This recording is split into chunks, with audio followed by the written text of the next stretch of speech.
Adopté. Nous en venons à l'article 5. J'ai plusieurs inscrits. Monsieur Lurton a la parole. Oui, Monsieur le Président, Madame la Ministre, Madame la Présidente de la Commission des Affaires sociales, Monsieur le rapporteur, le texte qui nous est proposé s'attache à répondre à la décision du Conseil constitutionnel du 20 avril 2012 qui a censuré 2 dispositions du Code de la santé publique sur le régime dérogatoire applicable à la sortie des personnes ayant séjourné en unité pour malades difficiles ou pénalement irresponsables.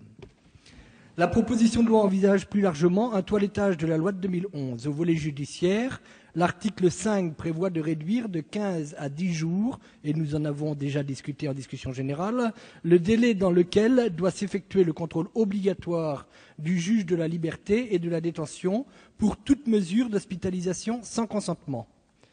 Avancer le contrôle du juge au 10e jour entraînera une augmentation des saisines du juge de plus de 40% et de près de 20% le nombre des audiences, accentuant considérablement les tâches de tous les intervenants.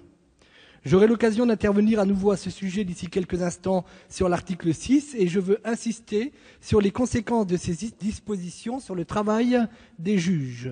Le contrôle des hospitalisations psychiatriques constitue une charge particulièrement lourde que les tribunaux ont le plus grand mal à assumer compte tenu des nombreuses vacances de poste, tant de magistrats que de greffiers, et de la réduction drastique de leur budget. La simple proclamation de principe ne suffira pas et une loi votée sans les moyens de la rendre applicable ira dans les faits à l'opposé du renforcement des droits des patients. J'aurais souhaité pour ma part, à minima, disposer d'une étude sur les conséquences de ces décisions sur le travail des juges. Merci.